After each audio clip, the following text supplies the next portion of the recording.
Yeah. Making you feel good anytime, anywhere, every day through the music that we play. We are GV 99.9, your good vibes.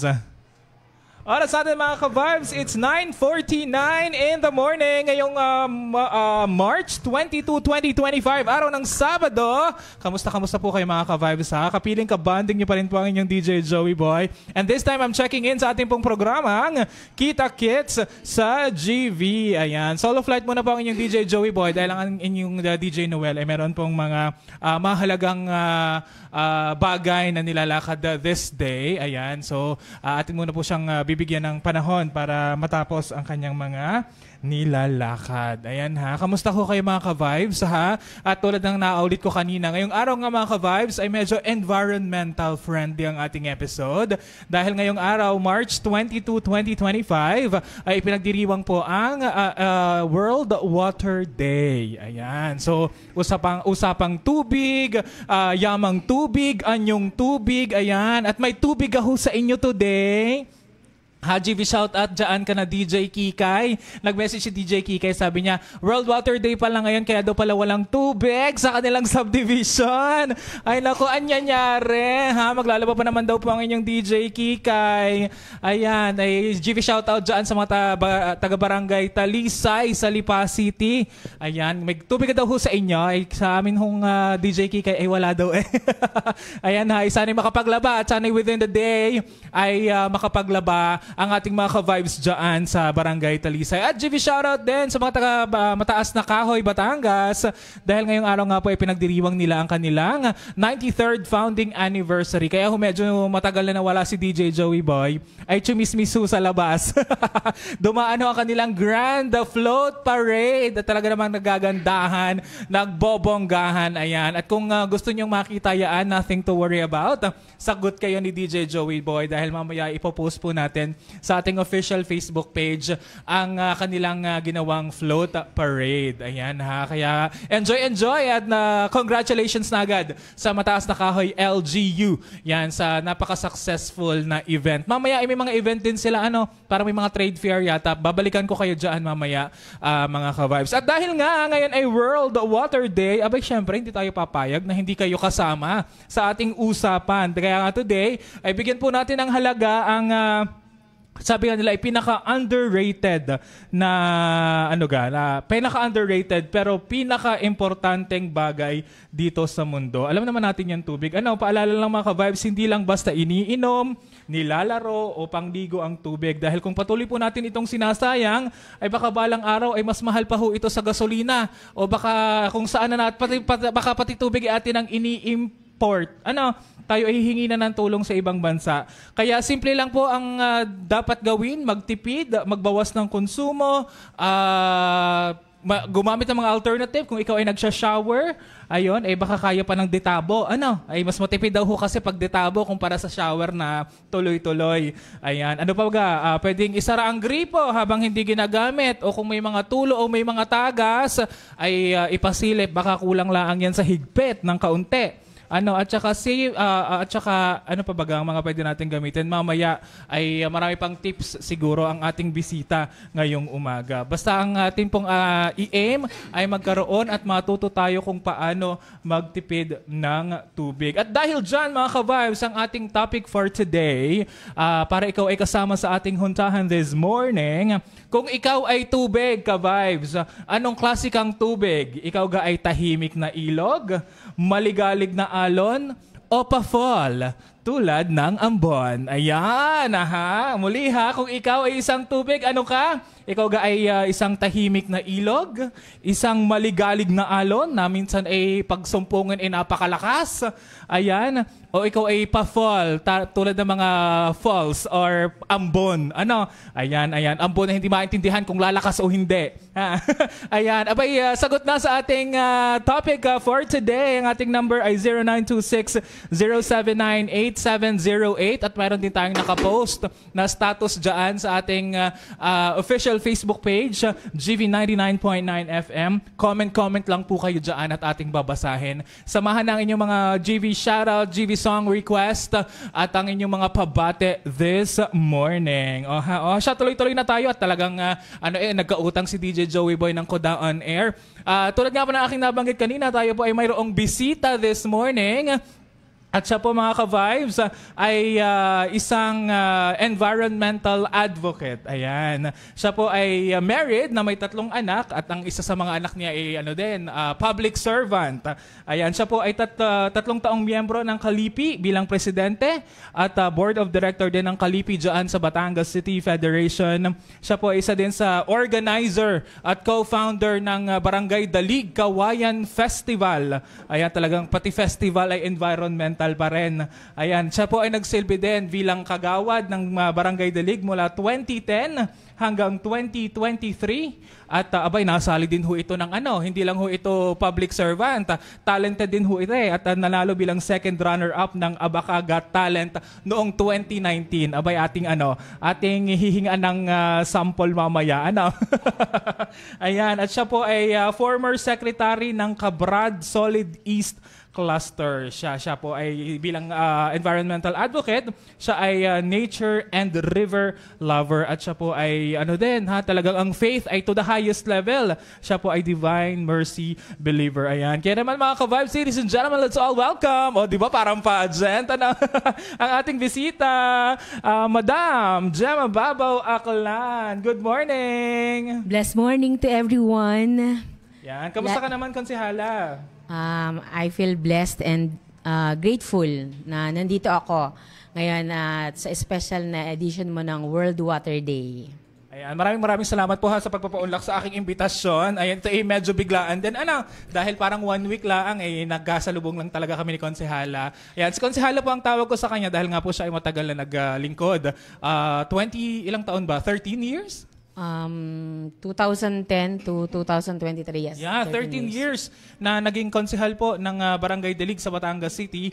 Kaya naman ho talagang napakagandang focal person. Ayan, ni Konsehala. Ayan. Bati muna kayo, Konsehala. Hello po, isang mapagpala at makakalikasang umaga sa lahat. This is Saturday. Today is Saturday and alam ko marami ang gumagamit ng tubig sa kasalukuyan dahil marami ang naglalaba. Busy din sa mga business, sa mga lumian, kagaya ng sa amin sa barangay ilan ang mga sikat na lumian sa amin na iba't iba ang taglay na sarap. Alam ko maraming customers ngayon, so agawan po talaga sa tubig ngayon. And I pray na sana huwag mawawala ng tubig every day in our life. Ayan. Ako, siyempre mahalaga.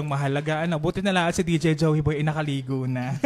Kahit iba ang lamig kaninang umaga.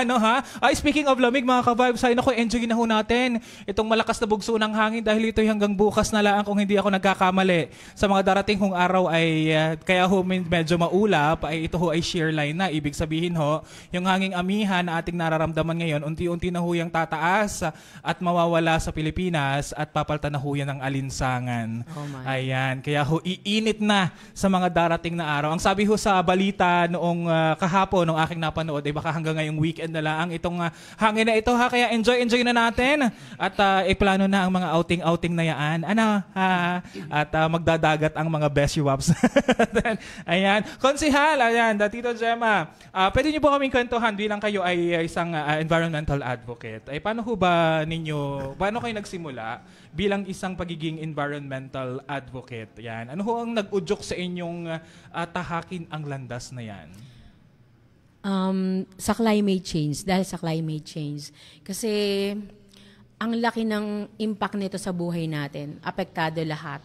So sa climate change, maraming sakit ang mga taong dinanas. At isa dito yung stroke. At ang aking asawa ay naging,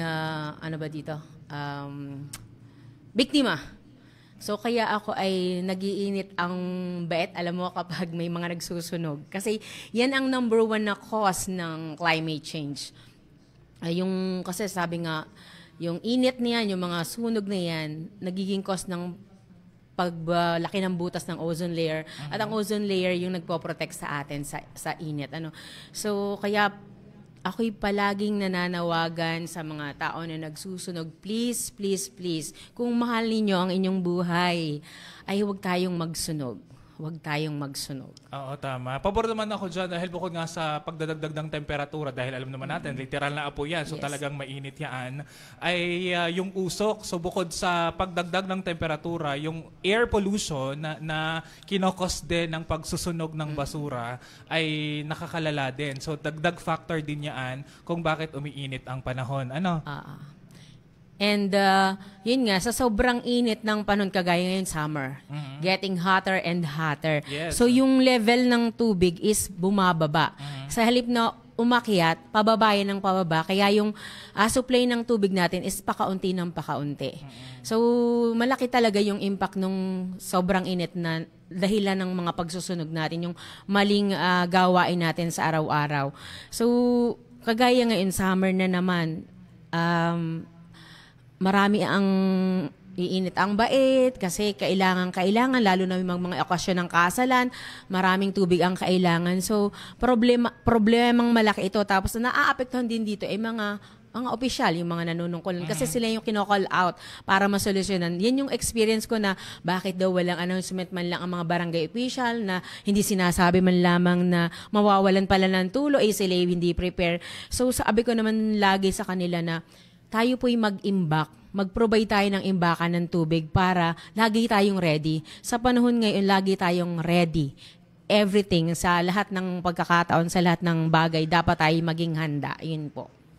Ako, napakagandang impormasyon at panawagan lalong-lalo na sa ating lokal na pamahalaan. Speaking of lokal na pamahalaan, kayo nga ay nagdingkod bilang lokal na leader yan sa Barangay Dalig ng napakahabang panahon, 13 taon. Sa inyong experience at sa inyong karanasan bilang isang public servant, ay sa tingin ho ninyo ay ano yung pinakamahalagang karanasan na nagbigay sa inyo ng ikasiyahan na at least yung mga proyekto ng barangay o proyekto ng pamahalaan na ibinababa sa mga lokal ay nasusunod? Napakaganda ng tanong mo, DJ Joey, at naging bahagi ka nun. Kasi hindi ko matandaan kung anong month yun or year pala, years ago na yun. Isinama ko si Maring Milea Bagon, presidente ng kababaihan sa Kalipi, sa Dalig, and kumare ko. Tapos isinama ko din si Consel Jeffrey M. Babaw, bilang disaster officer namin, na bisitahin yung ilog na yung ilog na yun ay connected sa Bridge of Promise, Bridge of Progress, and Kalumpang Bridge. Ito yung Kalumpang River? Yes. Nakakonect. Yun ay connected sa ilog sa atin, na kung saan ako'y konsehal na assign sa Purok 3, wherein sakop yung mga naninirahan sa tabing ilog. So ang primary na kinakabuhay nila ay yung pangingisda. So since ang aking mga nasasakupan ay dumadaing ng andumi daw ng ilog, wala silang mahuli. So, binisita ko yon, at bilang disaster officer nga si Consel Jeff, isinama ko siya para mabigyan namin ng solusyon. So, luckily, meron noong si paring Jose Alo Jr. na yung bangkang demotor. Okay. So, yung ginamit namin from sa area nila hanggang dun sa isla. And may maganda dong isla sa tapat ni na Sir Joriel Alo, yung police.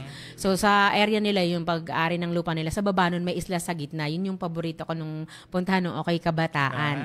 Dun ako natutong lumungoy at na mag-enjoy sa paliligo. So, nung time na yon, talagang ang baho ng amoy ng tubig, maitim, para siyang imbornal yung ganun. Tapos yung isla, naglalaba kasi kami dun, di ako'y bumaba sa bangka at kami pumunta dun sa muntik na akong madulas dahil sa kapal ng lumot na mabaho at maitim. So, ang ginawa ko doon, ako ay nag-live video ako. And you shared it, DJ Joey, Yes. na dahil alam kong ikaw ay mapagmahal din sa kalikasan, kaya ginawa mo yun. And nakarating yun sa kinauukulan. Kasi napakabuti na talagang ang ating pamahalang lungsod ng Batangas sa pangunguna ng aking idol, Mayor Beverly Rose Di Macuja, ginawan agad nila ng excuse me, ng action with the help of the City Enro through Sir Oliver Gonzales. Wherein pinuntahan nila yung mga barangay na may mga alagang baboy and nagkaroon sila ng seminar and advised them na magkaroon sila ng septic tank at huwag nilang i-allowed yung waste ng mga baboy na dumaloy papunta sa ilog. Okay. And alam mo bang magkaroon din ng miracle kasi one time na pandemic noon na naka-confine sa ospital ang mother ko. And since pandemic, walang gaanong sasakyan. Naglakad ako papunta sa Gulod Labak and on my way sa may City Engineer's Office ay nakakita ako ng palaspas sa basurahan. Sabi ko, parang naantig ako. Sabi ko, bakit itinapon? Is banal yun para sa akin. So, pinulot ko talaga sa basurahan. Sabi ko, dadalhin ko sa bahay. And pagdating ko sa Bridge of Progress, napatigil ako dun habang umuulan, nakapayong. Sabi ko, hindi ko ito iuuwi. At itatapon ko ito, ihahagis ko ito. Sabi ko, Lord, ito ay banal. Ito ay bless mo. May Holy Spirit dito na tinataglay. So, ito ihahagis ko po sa ilog. Ako po yung nagmamakaawa sa inyo na ibalik nyo po ang ganda ng ilog. Ibalik nyo ang nawawala, ang dating ganda nito, yung mga yaman nito. So, lumipas ang bigla na lang nalaman ko na marami daw napunta sa ilog. Tapos, sina Mary Jane Bagon, sina Ronald Bagon, ay nag-post na bibili ng mga katang, ng mga ipon. Ako ito ang tuwa. Sabi ko, wow, natupad na yung panalangin ko. So, sabi ko talagang kapag ang panalangin, ang iyong pananampalataya, ibinuhos mo sa Diyos, ibibigay niya as long as mabuti yung hangarin mo para sa kapakanan ng marami. So, from then, hindi na siya bumalik sa dati na madumi. And nung nagpunta ako siguro last month, nagpunta ako sa Purok sa kina Ronald Bagon. Nadel birthday kasi ni Diane Angela Bagon, yung president ng Out of School Youth sa amin. So, invited ako. Nagpunta ako doon. Tapos nakausap ko si Ronald Bagon. Shout out to Ronald Bagon. Sabi niya, Ate Gemma, wala pa namang nakikita sa ilog, pero sobrang linis, sobrang linaw na ng tubig. Sabi ko siya, pupunta ako dun sa isang araw. At pag ako nagpunta doon, may mahuhuli na kayo. Sabi ko ganun sa kanila. In Jesus' name. Sabi ko ganun. So, one time na ako ay naglakad, that was Sunday na may naglilinis na mga porpoise. So, nagpunta ako sa kalsada and nakarating ako papunta sa ilog mag-isa. At naka-live ako noon, maraming nakakita. So, luckily, mag-isa talaga ako sa ilog. And I pray na, Lord, sana bumalik na yung mga isda dito para may ikabuhay naman yung mga taong umaasa dito. And bigla na lang kinabukasan, nagpost si Mary Jane Bagon, asawa ni Rolf. Yung mga katang, ipinost niya, sabi ko, wow! Tapos kanina, yung pinsan ko, nakita mo ba, si Rona Bagon, na nandun sa tindahan ng inay, kasi nagkikilo siya ng mga hipon. Hindi ko siya, ang dami. Kasi sabi ko, bakit kanina ka pang giyon? Titingnan ko sana siya, kaso, bumusina ka na. Tapos sabi ng asawa ko, ay Papa Larry, sabi niya, nandun na si DJ Joey, kanina ka pang hinihintay. Sabi ko, hindi mo sinabi. Ako'y galing sa loob, di tatakbo ko. Sana idadaan at ako sisilipin ko yung mga hipon kung gaano karami, nahiya naman ako sa iyo. Ayoko mag-intake at malilate ka. So, yun. Kaya, para sa kabatiran ng ating mga ka-vibes, ayan, si Konsihala Gemma po kasi, halos aking kapitbahay, kami ho ay nakatira sa isang barangay. At dahil nga po ay gustong-gusto niya at talagang excited siyang makasama ang ating mga ka-vibes ngayong morning, ay sumabay ho siya sa aking programa. Alas 6 ng umaga pa lang ho, ay narito na ang Konsihala Gemma.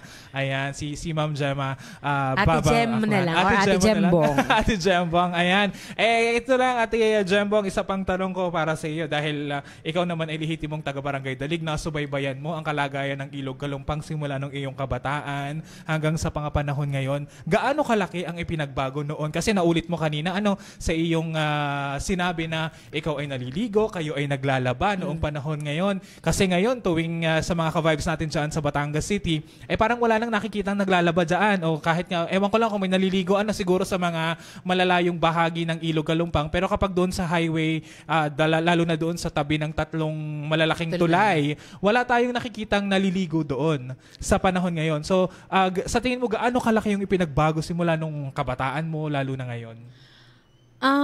Siguro dun sa part ng tatlong tulay, walang gaanong naliligo dun kasi yung space kasi is hindi siya advisable na maligo dun.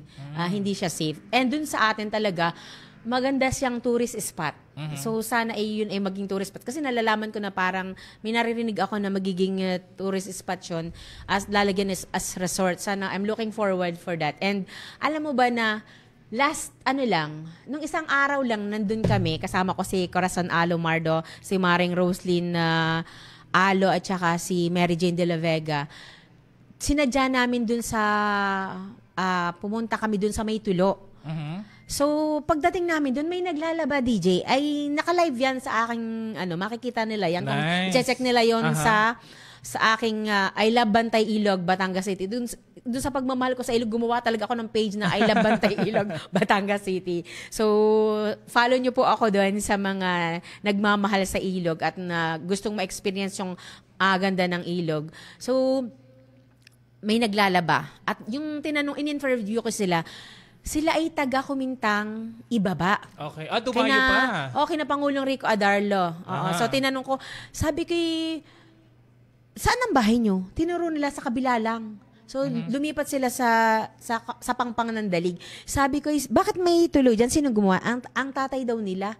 So, ano nga pangalan ng tatay? Nakakalimutan ko. Basta, ayan, Jimmy, shoutout sa tatay. Oo, din sa taga-Kumintang. Nandun pa yung mga batang naglalaba. Tapos, alam mo ba, ang saya-saya namin, may dala akong malagkit ambong, pero hindi ko lang siya kinulayan ng violet. Natural lang siya. Tapos, alam mo bang nagsunod-sunod ang mga binatang nagdatingan at mga kadalagahan, mga teenager. At talonan sila ng talon. Sumama ako dun sa tatlong binata na mga kila Ate Gemma, tawag nila konsel, ganun. Tumawid sila sa kabilang pampang ng Kumintang. Sumama ako sa kanila. You know what? Hanggang dito lang ang tubig sa akin. Di how much more kapag kate or yung ano ba low tawag? tide. Yes, low tide. Gusto kong bumalik doon ng low tide at ma-experience tumakbo-takbo hanggang kabila. Ayan. Oo. Given having said that, dahil nga nakita natin yung mga changes noong panahon mo, ngayon naman ay napapakinabangan pa rin, pero siguro noong panahon mo, noong kabataan, yung buong ilog, kahit yung ilalim ng tulay. Kasi may mga old pictures at videos akong nakikita noong siguro mga ka-age mo. Ayan, yung mga ka-age natin nga, mga ika nga nauna, ay tumatalon pa from the tulay, so Kanya.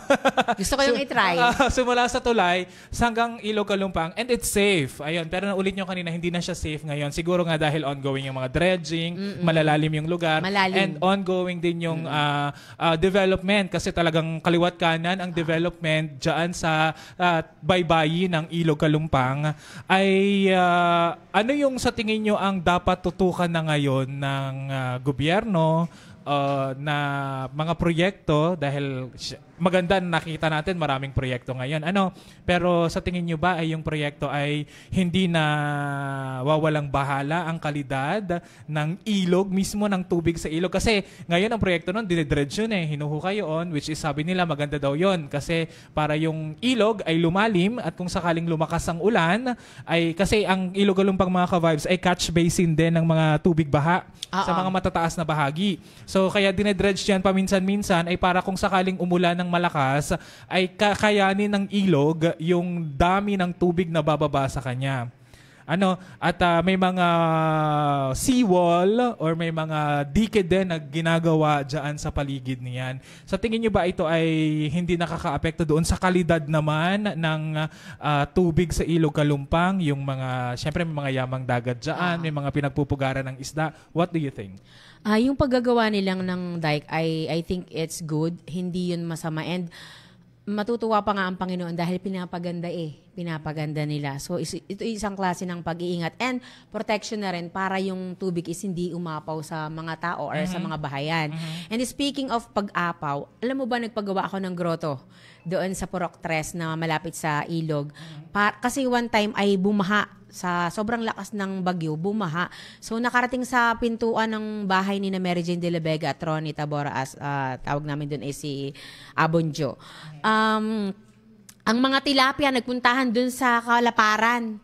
Oo, at as in talagang nagpunta. So naisip ko, sana wag nang maulit ito. So ako ay nagpatayo ng grotto and luckily, nung time na yun magpapagawa ako, nagpaplano is tumawag sa akin yung kaibigan ko at kaklase ko ng high school sa Banais, si Lalaine Mendoza. At sabi niya, kumusta ka na? Ganun. May tinanong kasi siya sa akin. So, sabi ko, ako nagpaplano ng paggawa ng grotto dun sa puro ko. Pwede kang makahingi ng semento. Sabi, semento, magkano ba ang semento? Sabi ko, 250 yata. Baka makakahingi akong 4. Sabi ko, 4. Sabi niya, ayun lang. Sabi ko, ay hindi pala. Di ba nandiyan ka sa Manila? Sabi kong ganun. Pwede bang bili mo na lang ako ng Santo Niño, ilalagay ko sa grotto. So, nakakatuwa dahil ang binigay niya sa akin ng Santo Niño is yung may hawak na, ano ba yun? Parang kayamanan. So, tinawag ko siyang Santo Niño ng pangkabuhayan. So, nung ginawa ngayon, maraming nahuling ng mga tilapia ang aking mga nasasakupan doon, aking mga kumerehen doon. Kaya tuwang-tuwa ako. And, alam mo ba, yung nagbigay nun na kaibigan ko, nakapasa na siya as attorney. Shout out kay Attorney Lalaine Mendoza Alvarez. Thank you, Attorney. And sana ay makarating ka doon sa sinasabi kong pinaggawa ng grotto.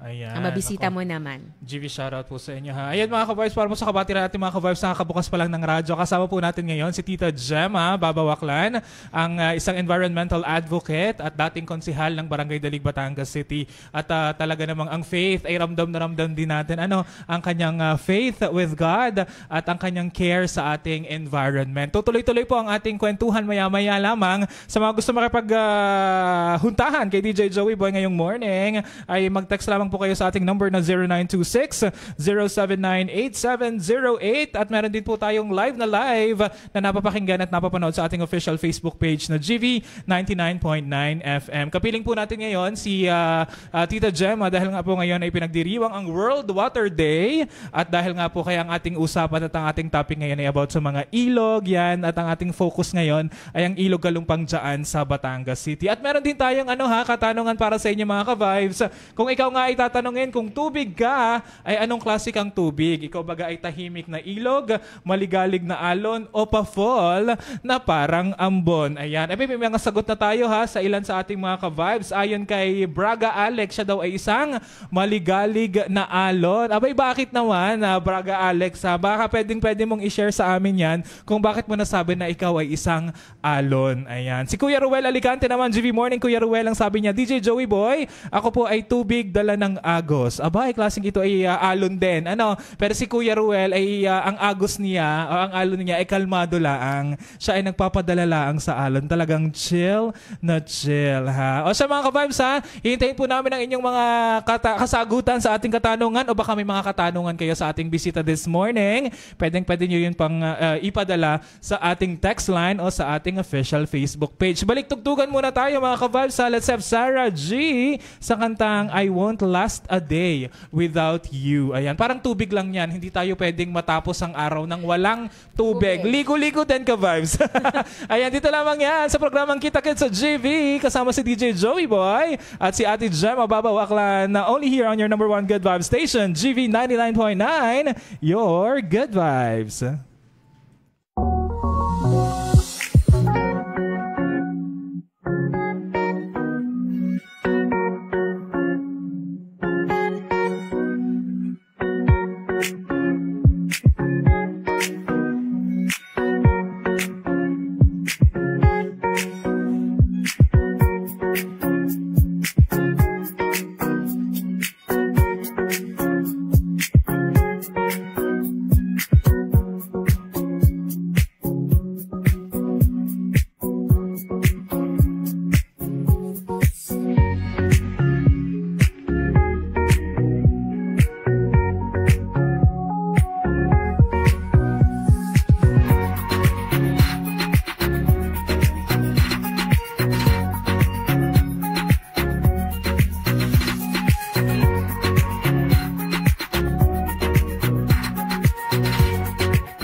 Yeah, oras natin, 10:35 in the morning. Ka-vibes, nakatuto ka pa rin sa programang Kita Kits sa GV.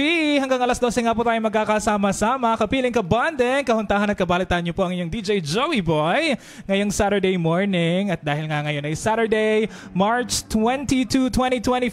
Happy birthday muna ha sa mga ka-vibes natin na nagse-celebrate ng mga birthdays today. Happy anniversary sa mga nag-celebrate ng anniversary, monthsary, daysary, weeksary, at kung ano-ano pang sari-sari yan ha. Sana ina-enjoy ninyo ang napakagandang sikat ng araw. Hindi mainit, hindi sobrang mainit at malamig, mahangin sa labas. Kaya enjoy na mga ka-vibes ha. Dahil sa mga susunod na araw ay naku po, ikala naman natin pagkakainit bagadini sa amin. Ay talagang singkar ang init daw sa susunod na linggo ha. Ayan ay mga ka-vibes ha, ngayong araw nga ay pinagdiriwang din ang World's Water Day. At mamayang gabi ha, ini-invite po namin kayong mag-participate dahil Earth Hour din po mamayang gabi. So kung mga wala naman kayong masyadong ganap sa buhay at walang mga masyadong event, tayo ho ay magpatay ng mga appliances at magpatay ng mga ilaw. Isang oras lang naman yan at isang araw lang o isang oras lang yan sa isang buong taon. Ayan. Pero may mga grupo din o mga samahan na ina-advocate nila, minsan ina-extend nila o minsan buong magdamag na. Ayan. At ang ibang mga businesses ay talagang hindi lang 1 hour, ina-extend nila hanggang 2 to 3 hours para daw sa environment. At dahil nga dyan, usaping environment mga ka-vibes, kasama pa rin natin nagkakwentuhan si Ate Gemma Babawaklan, isang environmental advocate at dating public servant. Ayan, at talagang mahal na mahal niya ang ilog. Ayan, at siya nga ay isa sa mga nag-a-advocate para magkaroon ng malinis na ilog, lalo na dyan sa Batangas City, sa Kalumpang River, dahil ho ang Barangay Dalig kung saan siya nakatira ay katabi ho ng Kalumpang River. Ayan, Konsihal, bati ka ulit sa ating mga ka-vibes, Tita Gemma. Hello po sa mga viewers and the followers ng GV 99.9 sa pangunguna ng ating magaling na DJ Joey. Maraming salamat. Maraming salamat. So pag yun po ay nag-host sa mga events sa amin, parang kinakain ng boss niya ang buong hall. And kasama ko po din siya sa pagkukrosada. Yeah. Very faithful din yan sa taas. Yan, maraming hello salamat po sa inyong lahat at I'm praying na hindi mawawalan ng tubig within this day in Jesus' name. Ayan. Tuloy natin ating kwentuhan, Konsehal. Kanina na pagkikwentuhan natin itong mga polisiya, pagkakaiba ng mga panahon noon, kung kaano kaganda ang tubig, lalong-lalo ng Ilog Kalumpang noon. Napag-discussion din natin yung ilan sa mga issue na kanilang nararanasan ngayon. At syempre, yung ilan sa mga programa na iyong naipatupad nung ikaw ay nanunungkulan pa sa barangay. Ngayon, sa iyong pananaw, Ate Gemma, ano yung pinakamahalagang isyung kalikasan ang dapat tutukan ngayon ng gobyerno? Bilang ikaw ay dating opisyal ng barangay, may idea ka sa mga polisiya na existing, pero sa tingin natin kasi parang hindi pa rin sapat, or baka may mga polisiya na hindi lang ayos ang pagpapalakad. Sa tingin mo ay ano yung mga issue pa na pinakamahalaga na kailangan tutukan ng gobyerno? Pinakamahalaga na sa akin, maging top priority na mapagtuunan ng pansin ng city government o the national government ang pangangalaga sa kalikasan, particular na sa tubig. Kasi para sa akin, tubig is life. Bakit? So ang tubig, mas gugustuhin kong mawala ang electricity rather than water. Kasi sa tubig tayo mabubuhay. Sa lahat sa pagluluto, at saka mauhaw ka lang, parang mamamatay ka pag na-dehydrate ka, di ba? So, mamamaho pa tayo pag hindi tayo nakaligo. And sabi ko nga, ang tubig is life. Para sa akin, ang tubig ay may buhay din. Bakit? So, ang tubig ay nagmumula sa bukal. So, pag namatay yung bukal, patay, wala na tayong tubig. So, dapat talaga, pahalagahan natin yung tubig kasi yan ay biyaya ng Diyos. At ang biyaya ng Diyos ay pinapahalagan, hindi nilalapastangan. So pag sinabi ng Panginoon, wala kayong pagpapalaga sa biyaya at pagpapala na ibinibigay ko, bakit ko pa ito ipagkakalob sa inyo? So pag-isipan po nating mabuti, mahalain pahalagahan ang biyaya ng Diyos dahil nandun ang ating pagkabuhay. Amen. Ayan. Ay, dahil nga na sabi mo kanina na ang tubig ay buhay. Ayan, may buhay.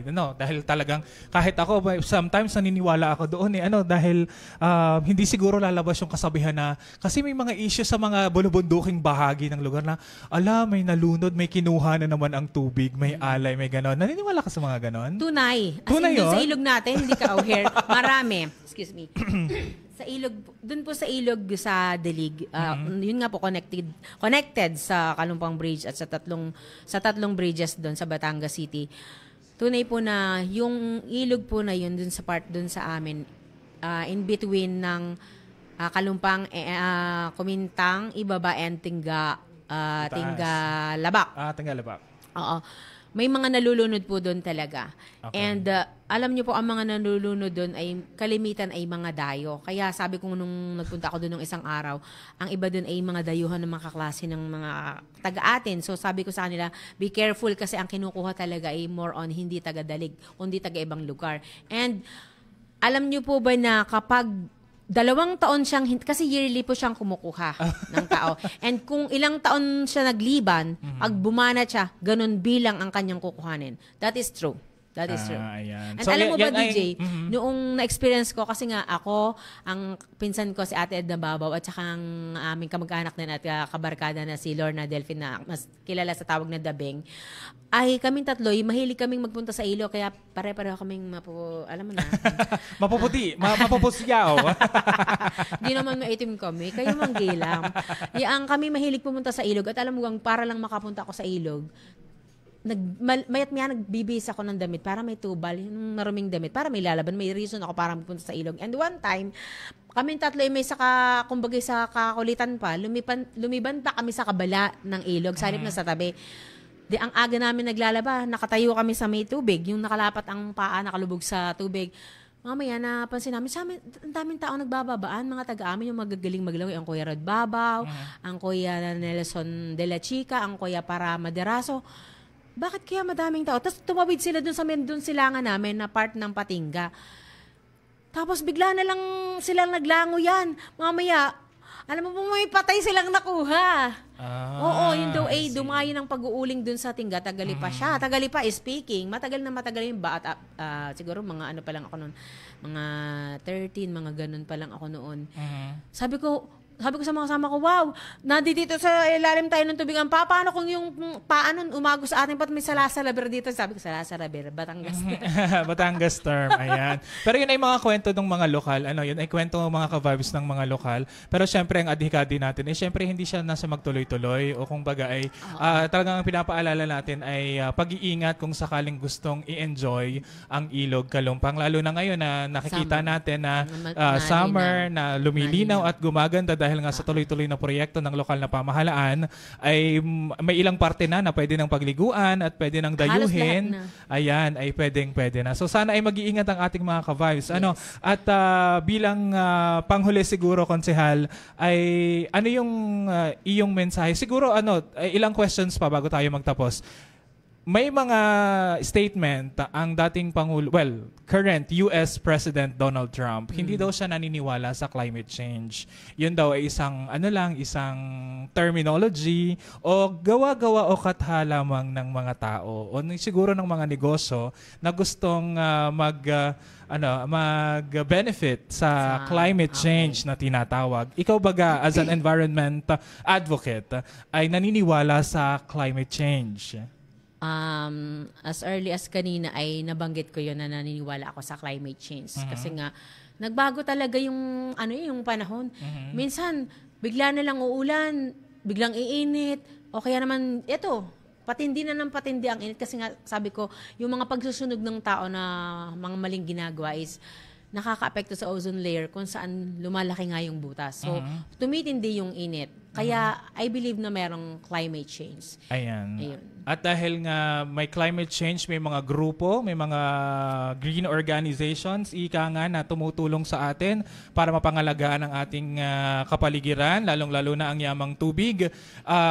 Alam naman natin na hindi lang ikaw ang environment advocate. Marami siguro, pero sila ay hindi maingay. Nakagaya ko. Ayan, hindi sila maligalig, nga. Sa tingin mo, Ate Gemma, bakit hindi hindi maligalig o bakit hindi vocal Sila. ang mga environmental advocate? Ano siguro sa tingin mo ang dahilan kung bakit hindi sila, kasi halimbawa ako, pwede kong sabihin na nangangalaga ako sa kapaligiran, syempre gusto ko na sabi nila ay mamana ng mga susunod na henerasyon, ng aking mga anak, ng aking mga apo ang kapaligiran na meron tayo ngayon. Pero bakit hindi siya ganun ka-vocal? Ano sa tingin mo yung hiccups nila? Hiccups? Ano yan?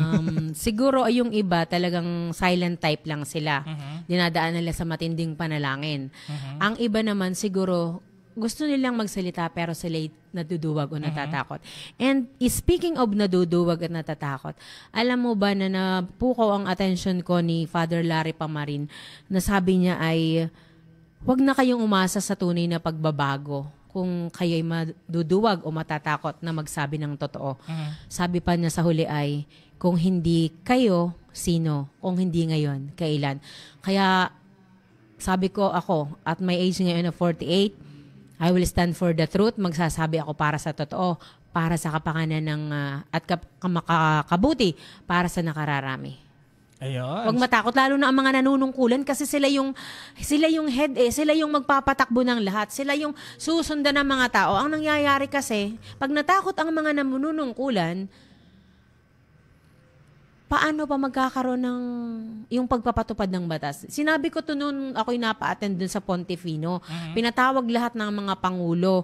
Since si Pangulo noon ay medyo, alam mo ng Pangulo natin, medyo matanda na. So, being the first counselor, ako yung na-entitled na umattend doon. And sabi ko nga, nagsalita talaga ako doon. Sinabi ko na wag ho kayong matakot, lalo na ang mga pangulo na magpatupad ng mga batas kasi hindi dapat na matakot ang mga nanunungkulan sa nasasakupan. Baligtad. Dapat ang matakot sa nanunungkulan ay ang mga nasasakupan. Kasi ano pat nasabi kayong nanunungkulan kung ang nasasakupan ninyo ay inyong katatakutan. Tama naman. Ayan. So ito ay calling din at panawagan sa mga yes, lalo na ngayon. Nakaupo. At saka mag-e-election na. Ayan. So wag ninyong iboto yung mga naduwag. Hindi ko naman sinabing yung astig kayo na matapang na may puso. Yes, ayan. Panghuling katanungan na lang siguro ngayon, Ate Gemma, ay ano ang iyong panawagan sa ating mga ka-vibes na nakikinig sa Gusto atin ko yan. ngayon?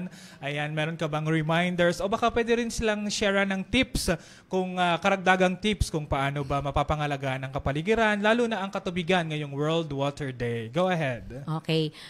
First of all, I am really blessed and I know na niloob ni Lord na maging part ako nito. Plano na ito na maipahayag sa marami dahil ito'y worldwide At itong ginagawa natin, maraming nakakapanood even sa ibang bansa. And doon sa sinasabi mo na manong mga tips. So alam mo ba nung last 2 weeks, sabi ko, paano ko madidilig? Ang layo naman magdilig doon ng aking mga tanim na mga talo, yung mga papaya, mga kalabasa, talbos ng kamote. Alam mo yung ginawa ko? Kasi yung drainage yung pinaka-hose ng washing machine namin, sinuot ng papa dun sa butas kasi dati yung ulbo o pinagbababoy ng mga biyanan ko dati. So doon na kami naglaba parang malamig. Nilusot niya doon. So ang ginawa ko, may nakita akong kawayan na tira ng papa dati sa ginawa niyang koral ng manok. Biniak ko yun. Tapos pinagdugtong ko na, ginawa kong tulo, alulod, nung nalabas sa drainage ng...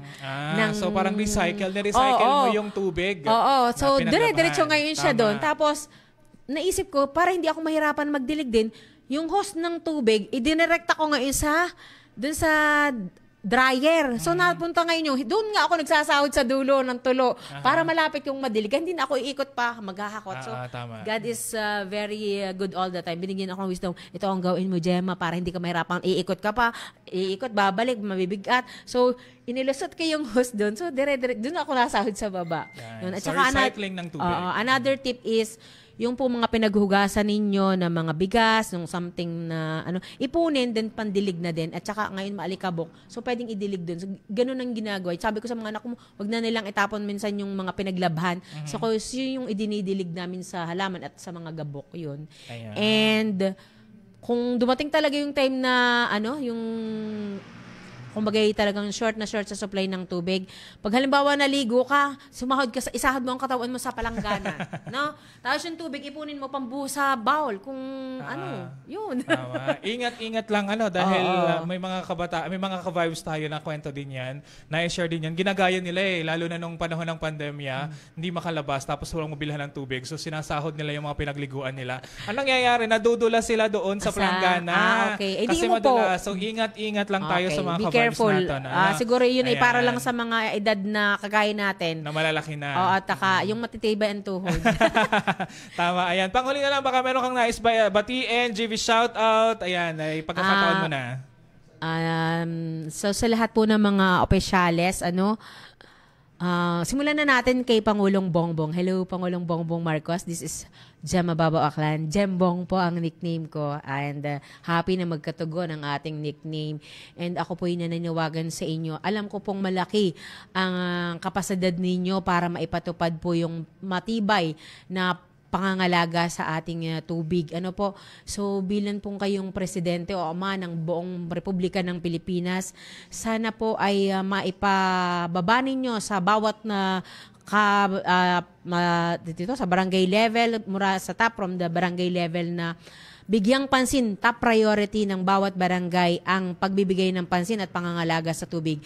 So noon pong nagpa-meeting ang OCVA sa Batangas City, Office of the City Veterinarian and Agricultural Services. Yeah. So, part noon ay yung mga pangangalaga nga sa karagatan, and I advise them na bigyan pansin din yung mga ilog nga po, kasi ang nangyayari, on my observation, sa ilog dun sa atin, parang banderitas yung basura sa tabing ng mga kawayanan, yung mga puno-puno. Ang daming banderitas na basura. Sabi ko, sayang yung paglilinis sa coastal area kung hindi mauubos yung sa hulo kung saan nagmumula yung basura. So kahapon, imagine, may miracle na nangyari sa akin doon sa Purok 7, DJ.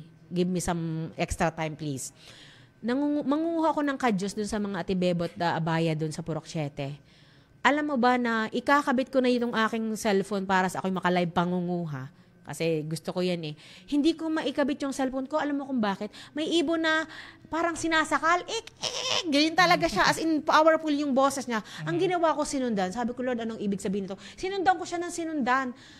Abot siya dun sa dulo. Sinundan ko siya. Pinakita niya sa akin na yung puno ng kadyos ay hindi pa siya dapat puputulin. Dahil sumusuloy na naman yung panibagong dahon. So, ang alam ko, pinuputol na yun pagka napanguhanan ng ilang beses, tapos magtatanim na ng panibagong, yun ay talagang very blessed na mga punong yun. Akala ko, tapos na ang ibon. Nawala na siya Ikakabit ko na ulit yung cellphone ko sa puno ng kadyos. Gumana na naman yung boses niya. Alam mo kung saan ako din na, Joey? Doon sa gagawing barangay hall sa atin. Alam mo kung anong nakita ko? Ang daming kalat ng mga basura. So I advise yung magagawa. Sabi ko, Kuya, bakit po nagkalat ng basura? Dahil daw ng aso. Sabi ko, wala pong bait yung aso. Ang tao po ang mabait. So ilagay na lang natin doon sa lugar na hindi naaabot ng aso. And hindi pa doon natatapos. Nakita ko po doon ang Kuya Lando Maderaso. So nagtanong ako sa kanya. Then kukwentuhan kami. Kukuhanin niya pala yung kalabaw niya doon. At alam mo ba, nagpaparamdam na naman yung ibon. Sabi ko, may ibig sabihin mo, Kuya Lando, kanina pa akong inaano ng ibon. Sinundan ko kung saan nagpunta. Alam mo kung saan ako dinala. Ipinakita sa akin na tanaw ko yung mga basura, DJ Joey. Shout out po, or nakikusuyo po ako sa sangguniang barangay ng San Pedro, sa pangunguna po ng napakabait na Pangulo doon, si Tita Emma, Honorable Emma Castillo. Pangula, alam ko pong hindi kayo aware dito. I know hindi aware ang mga barangay official kasi hindi nyo po tanaw yan sa kalsada doon sa may bypass. So, tanaw po sa amin na ipinakita ng ibon sa akin. So, isinend ko po yun sa inyo. Baka po hindi nyo lang napapansin yung video po na mga basura na tanaw po sa amin. Yun po yung parang pinapatag na lupa doon So, yung malinis yung ibabaw, pero tingnan nyo po doon sa going left or sa kanlurang side or west side na yung pababa. So, pupunta po yun sa creek na dun sa Sapa, then papunta yun sa ilog. So, kahit anong pong paglilinis sa coastal, hanggat yung hulo ay hindi nasusolusyonan, so yun po ay patuloy nakakalat ng basura. And sana po ako nananawagan sa Solidis Clusters, sa mga opisyales na pakibisita po ng mga creek and i-advise lahat talaga ng tao. Pangulong Bongbong, i-advise na bawal talagang magkalat ng basura dahil kung saan-saan yan pumupunta. Yun yung sinasabing eyesore. Ay, sir. Alright. Mahalin natin ang kapaligiran dahil dito nakasalalay ang ating kaligtasan. Tandaan po natin, ito po'y biyaya ng Diyos. Ito'y laging grasya, huwag nating gawing disgrasya. Ang ginawa natin sa kalikasan ay karma sa ating kabuhayan. And that would be all. Thank you. Thank you, DJ Joey. Thank you for the opportunity. GV 99.9.